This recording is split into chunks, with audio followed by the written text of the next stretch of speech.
Welcome back to the series. In this video, we're going to take care of all of the plumbing, power steering, transmission lines, coolant, air, and it's going to be fully buttoned up and it's going to roll out of here at the end of this video. Unfortunately, I had a little mishap yesterday. I knocked the camera over, and after I picked it back up, it said the SD card was not recognizable and it looks like all of my footage is lost. Thankfully, I only lost a little bit of footage. I didn't get that far. So I'll catch you up on what I got done. So I've almost finished up the transmission lines. I went and zip tied the transmission lines away from the exhaust and away from the steering column. So it comes out here. I cut and put a termination on one of the AN lines. By the way, pretty difficult to cut and terminate lines in the vehicle. It's easier out of the vehicle. So if I were to do it again, I would do it out of the vehicle, maybe measure before cutting. I think for this side of the transmission cooler, you want 2.5 to 3 feet. And for that side, 5.5, 6 feet, depending on how you want to route things. But anyway, I still got it done. Basically, I put 2-3 wraps of tape around here. I used these cutters to cut it. And then I left the tape on. As long as it's only 2 and 3 wraps, you can put the termination onto the AN hose. It's just particularly difficult because it's a braided steel line, which is more durable and nice. That's why I chose it. But the steel will fray super easily and then really hurts when it pokes your fingers, and it makes it impossible to put the termination on. So leaving a couple wraps of tape on makes it super easy. Doesn't hurt anything. So connected this transmission line, I put the barbed fitting in the rubber side. That's the barbed fitting from the parts list. Put a clamp. And for the other hose, I decided to run it through here. Yes, I put the radiator back in with the transmission cooler behind it. So, you know, it's a plastic thing, put the bolt on. There's videos on how to install the radiator. Anyway, yeah, got the second transmission line running through here. I thought it would be away from harm's way, going through there instead of like under the engine or something. And it comes out here. And I've got the rubber hose end with its barbed fitting as well. So now all that's left to do is connect the two together. There we go. Connected the hoses, and now we're done with the transmission cooler plumbing. For power steering, I had this pulley off for this, but it doesn't have to be off. The high pressure fitting just threads right into the power steering pump, and you snug it up. And then for the other hoses, well, one of them goes under the pump with a clamp, and the other end of that goes to the reservoir, just like the stock power steering pump. And then the other little hose from the rack goes here with a clamp as well. And that's power steering. I'm going to go ahead and fill the system with power steering fluid before I forget. Yes, I am still using the fancy European power steering fluid. Even though we have a GM pump, we still have the Rover steering rack. So I'm using the highest common denominator, if you know what I mean. I'm sure this will need to be topped off again as power steering fluid flows through the system. Okay, let's take care of the coolant now, starting with the lower radiator hose. And for that, I'm using this reducer elbow for Pegasus Auto Racing. It is on the parts list. This size is a little smaller and fits on the Rover radiator. This size is a little bigger and fits on the LS thermostat. However, the legs of this are too long. So let's see, if I go to try to place it, yeah, it's got the right elbow and shape and stuff, but the legs are too long.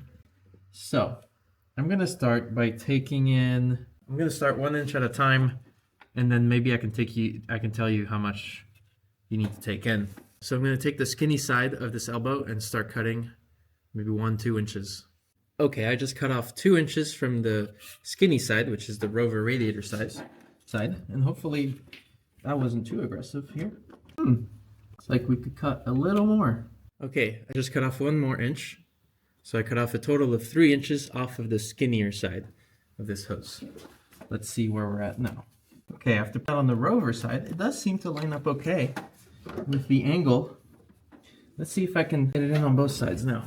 Okay, I'm going to start with the LS thermostat first. Put the hose in there, snug. And let's see if I can get the Rover radiator connected next. Yep, got it. I think I might have cut the Rover side maybe a little too short. Maybe I would do 2.5 inches. So cut 2.5 inches off of the rover side, I would say. But I'm still gonna make it work. And there they are, and put clamps on it. I like using original spring clamps that Land Rover used on these vehicles. They expand and contract, and they're less likely to leak. Or use some T-bolt clamps, but I do not recommend using worm gear clamps unless they're like very high-end ones, because they ended up chewing away at the hose and damaging it. Now we're going to take care of the upper hoses, but first you got to go ahead and install the lower shroud. So it slots into 2 plastic clips at the bottom of the radiator, and it's supposed to screw on the top of the radiator here. The lower shroud screws in to the top of the radiator like this. Now you have to be careful with these. If you drive them in too deep, you'll crack the radiator core with these screws. It's a pretty bad design. I always recommend putting a couple washers under the screw to keep them from going too deep. For right now, I'm not even going to tighten them very much. Just hold things in place. Since I got the lower shroud in, might as well put in the fan. You can use the original Rover fan, or an LS fan, or any upgraded clutch fan you want that fits on these. It's the same threads for Rover and LS. So this is the original Rover fan. I don't have an LS fan.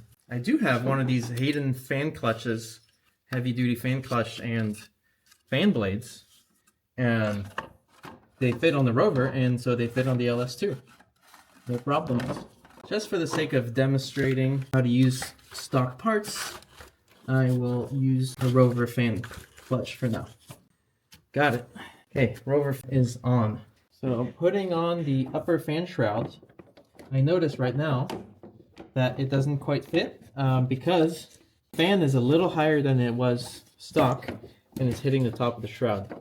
So I'm gonna have to find a solution to this. I'm realizing now my issue is not so much that the fan is too high up. I went and compared with my stock Rover, and it's not really that much more high up. However, it is more far forward, and as you can see, the shroud tapers in here, and this is where the fan is hitting. What can we do? Well, we can pull the shroud back. Now I think the next thing I need to do to get even closer is to trim back this tab here on both sides. Just cut a 1/2 inch off of it. Check that out. So it gives the upper shroud a little boost. These will be a little bit thicker. They'll be made out of metal. You'll screw them in to the bottom shroud, and then there'll be a separate screw to go into the bracket from the top shroud.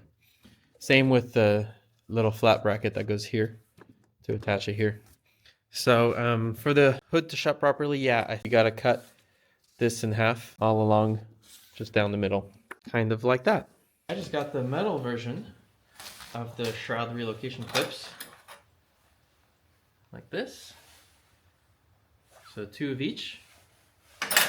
Some new clip nuts to go with these new bolts. So here's how it works. We're using all new hardware for this. So remove the old clip nuts, top and bottom, and install the new ones I've provided for you. Like this. A little snug, but they go in. Same on the other side. Now install the bracket with the nut, press fit nut down, and use the new bolts provided into that clip nut. And do the same with the bent bracket on the bottom here. Install it like this with the bolt. Tighten well and repeat on the other side. So there's the shroud sitting with the brackets. Fan does not collide anymore. So I will make these available on the websites with the kit. Okay, so you have your upper shroud in place. Then I'm going to show you how to make your upper radiator hose. We're going to reuse the Rover coolant hoses with a coupler. So your factory hoses, your upper hose assembly, should look something like this with a T. And what we're going to do is we're going to reuse this hose. We're going to cut it here somewhere, and we're going to reuse this hose, and we're going to cut that as well to fit onto here. And we're going to use a simple coupler. So let me take this thing apart. Okay, done. Now these are the two hoses that I care about. This one's gonna get cut and it's gonna go here. And this one's just gonna get trimmed over here. So I'm gonna start by installing this side here by the AC and sneaking it in. And good. Now this to go something like that. This has to be shortened. They both have to be shortened somewhat. And this is the coupler I'm using. It's in the parts list from Pegasus Auto Racing. So I'm gonna start shortening. I can cheat and use my reference hose here. So I'm shortening this long hose by just about 2 inches. And let's see, this one, so this long one that goes here, so there's an elbow here we don't want. So I'm gonna cut off right before that elbow. And I think that's probably gonna be pretty good that way. That's gonna go in there, this coupled, and I think we're still a bit too long here. So I'm gonna cut off, sure. I want to cut off maybe about 1.25 inches off of this hose that goes down. Going with 1.25 inches over here. Try not to cut my hand. I'll pull the hose off and better positions for cutting it. Hey, that's pretty good. Now our coupler should go in on either side. And good. It's not so bad. Okay, I'll set those clamps in place. Ooh. I'm gonna do a clamp over here. One's gonna be for down there. Very good. Let's get 2 clamps. Okay. Clamps are in. 1, 2, 3, and 4. Upper radiator hose is done and the radiator is plumbed. Okay, that was good, but we're not quite done when it comes to the cooling system.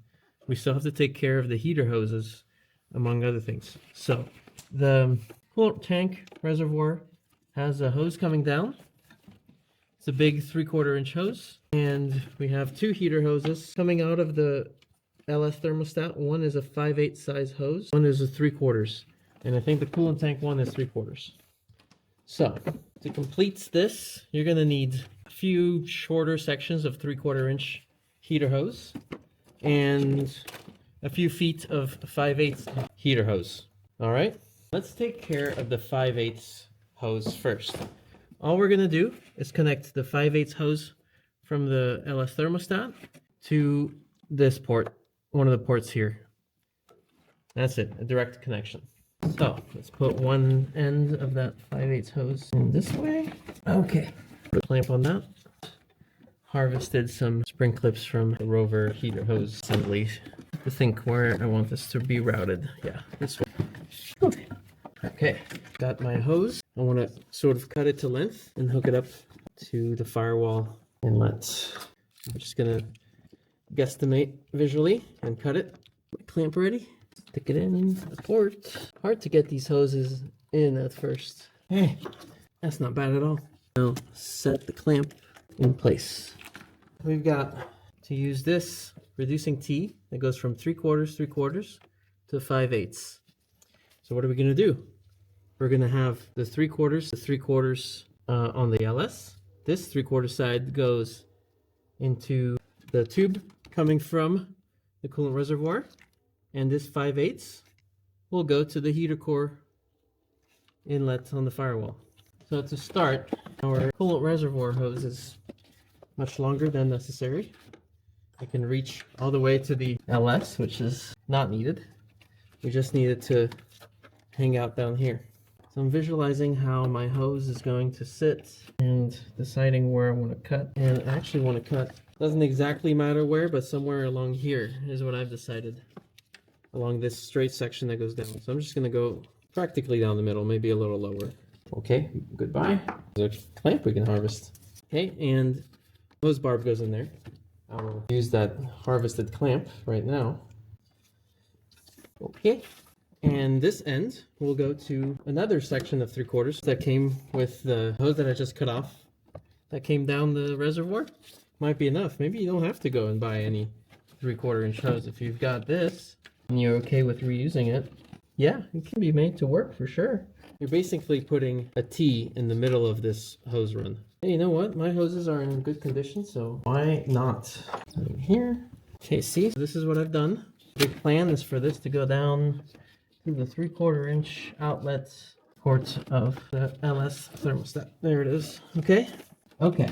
Go a little too short with it. No, maybe not. Maybe it's perfect actually. Rotating the T so that it kind of faces towards the firewall a little bit. I need more of that 3/8 hose. I need to go from the firewall to the T. Super easy. So how about this time I do the firewall first.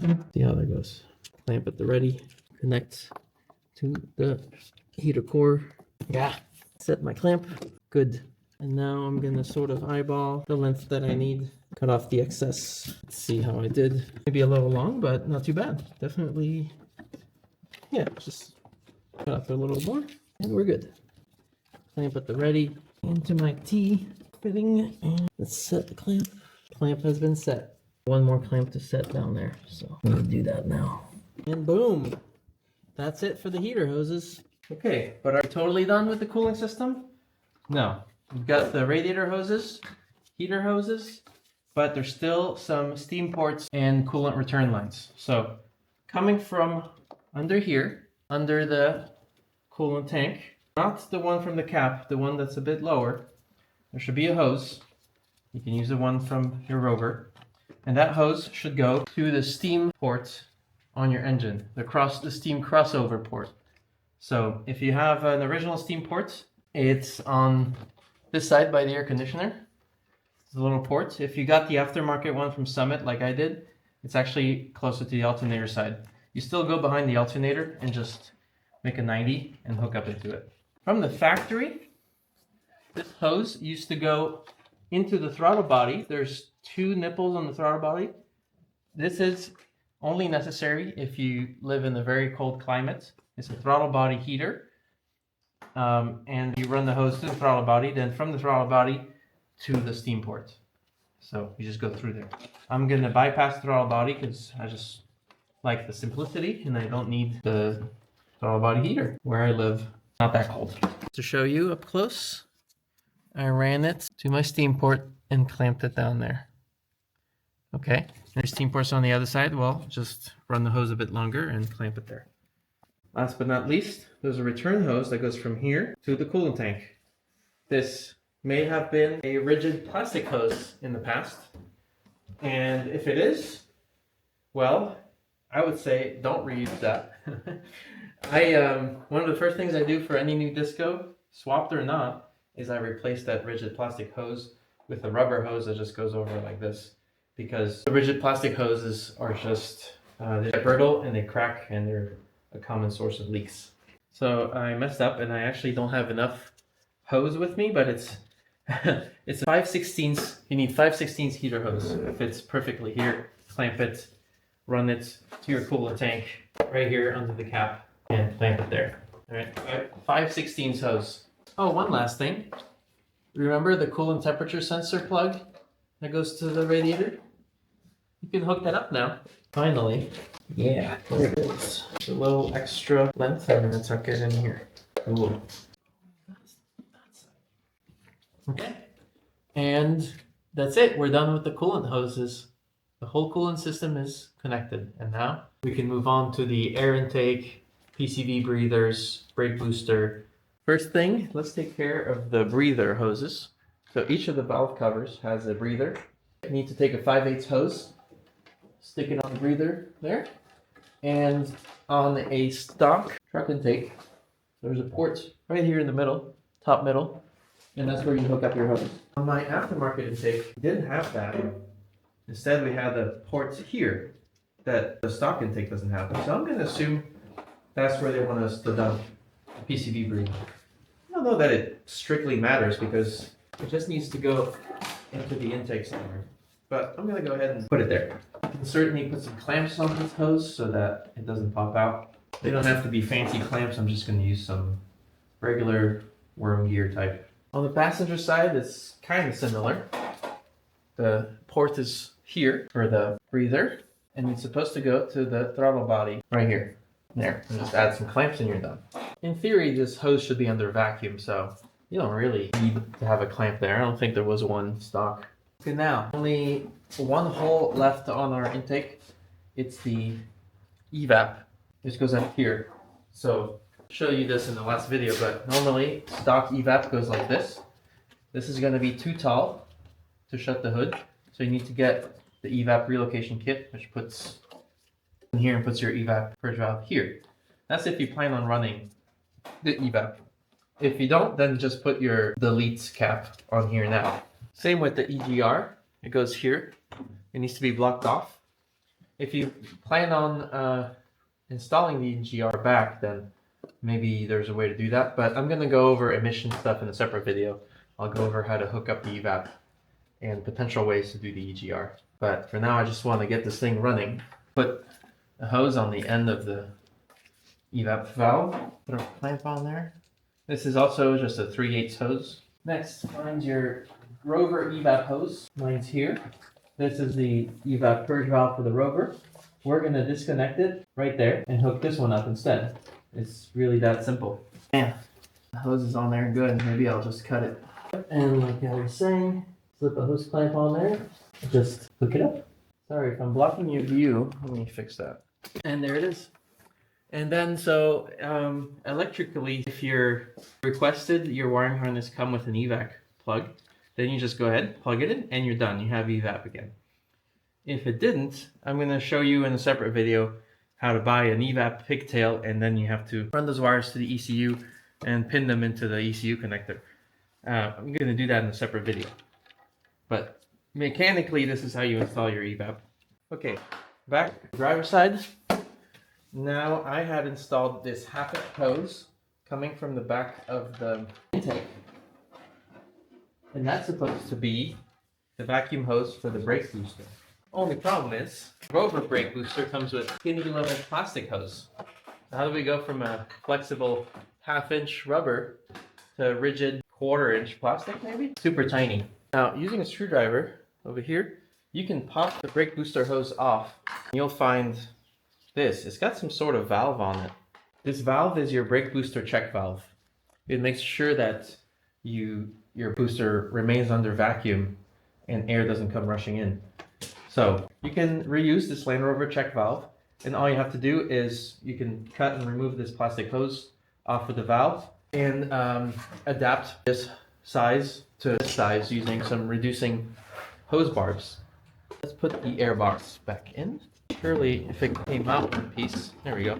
You just press down and it'll seat into the grommets. Attach the tube going off to the side. Filter back in. I need a new one. Yikes. Custom made Golden Rovers airbox lid.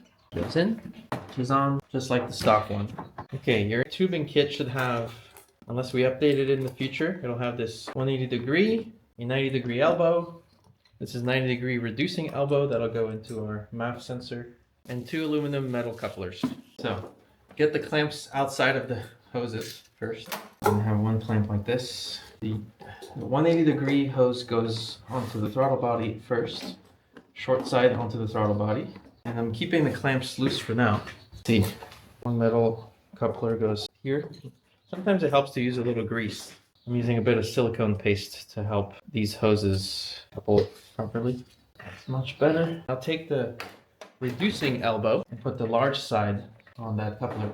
Don't forget, I almost forgot, don't forget your clamps. We want the clamp. Don't tighten them just yet. We want this to stay all flexible for now. Now, this is a reducing elbow with a 3.5 inch. Normally it's a 4 inch, but there's a 3.5 inch coming out here. That goes to your MAF sensor. So use the smaller of the clamps. It should say 95 to 103. That's the smaller clamp. Get your MAF sensor and pay attention to the flow direction. Flow towards the engine. So that means it goes like this. Put a little grease on that too. So yeah, flow direction towards the engine. Might be a bit snug. Might be very snug. The help of a screwdriver, and maybe shoehorn it in there. Yeah, there we go. Use a tool to help you get the MAF sensor shoehorned in there. Rotate it like that. Now, the side with the grill, that goes to 90 degree elbow. Clamp on it goes. That one's a little loose, but you'll be able to clamp it down. Okay, coupler over here. Clamp. Try not to cut your finger with the clamps like I did. Now the 6 inch straight section. Okay, final clamp. That goes on the Golden Rovers box here. Okay, the reason we left that loose, because we don't know what the orientation is going to be exactly. Let's get everything initially seated and decide. Okay, there. So clearly the map is a little loose in this tube. So that's going to be the first thing that I tighten down so it stops moving. There, that's snug finally. Make sure you don't lose your MAF sensor plug. Got 5 pins. I'm going to plug it in right now. There we go. Cool. Now this coupler keeps popping off on me, so I'm going to tighten this one next. The good news is we only have to do this once. Then if you ever want to remove your intake, you just disconnect it at the throttle body and at the box, and you take the whole thing out. You don't have to disconnect every hose like this ever again. You can go crazy tight with these, so don't. Careful not to over tighten, because they'll keep going and you won't even notice. Alright, now the one at the throttle body is popping off, so I'm just going to tighten that one next. Make sure this is not touching your fan. Right? If it is, you might have to trim it back more so it goes in towards the throttle body a little further. Okay. Make sure my fan blade is not cool. Now these two, make sure the nuts are not facing up, otherwise you won't be able to shut your hood. You might poke a hole through your hood, you don't want that. Make sure it's all facing downwards. As you can see, you may have to trim back the upper shroud to accommodate that 180-degree hose. Easy, just simply cut around the profile there. It's definitely a tight clamp around the MAF sensor where it's just a 3.5. It works. Yeah, good enough. And my last hose clamp is the one here at the Golden Rovers box. This is obviously a 3D printed plastic. It's a good plastic. It's PPA, CF, carbon fiber nylon, basically. But you still don't want to go crazy tight. You don't want to crack it. Just snug enough to make a seal. Feels good. Okay, they're all tight. That's it. This is not strictly plumbing related, but if I want to drive out of here, I'm going to need throttle. So I'm going to install the throttle cable with the rover bracket here on this post. Make sure the throttle cable is attached to the throttle cam. For the throttle body, I figured I'd show you on my other vehicle. Bracket goes on there with 1 bolt.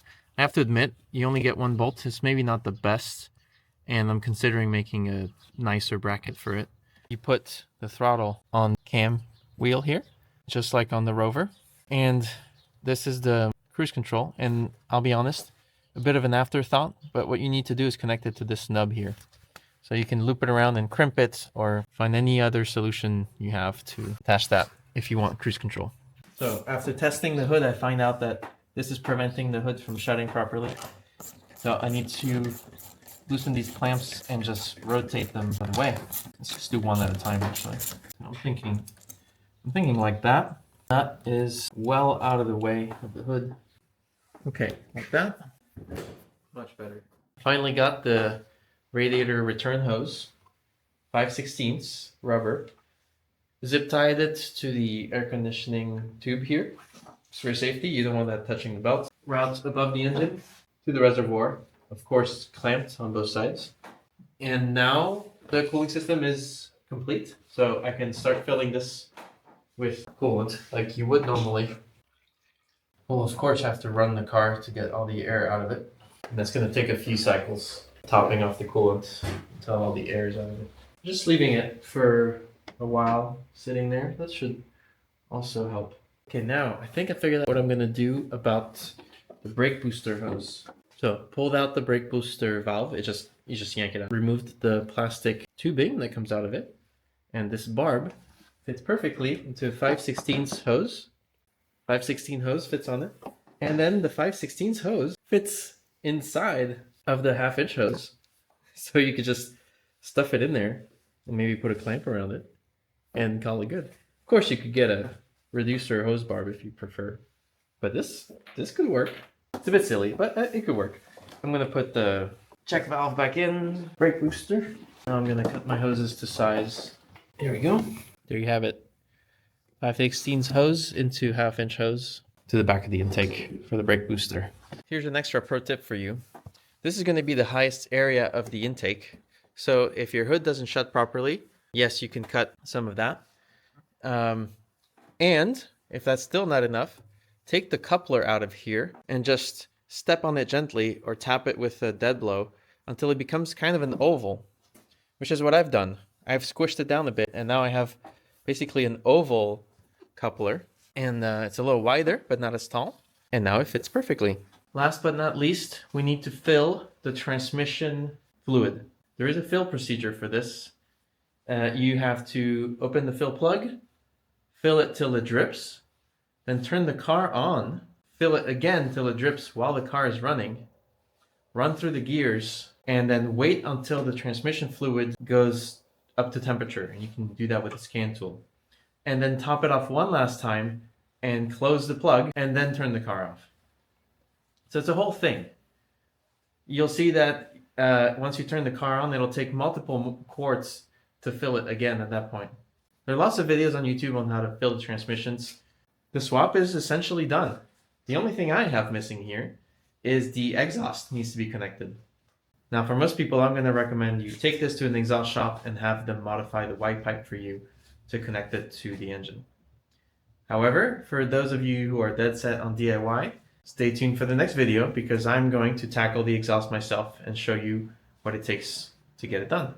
So if you made it this far, congratulations, you have an LS swapped Discovery 2.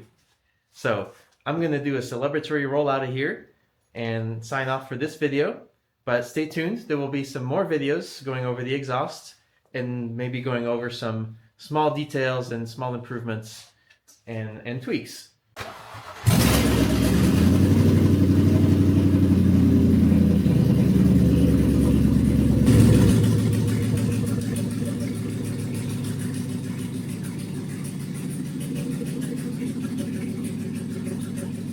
Thanks for watching, thanks for following, and see you in our next video.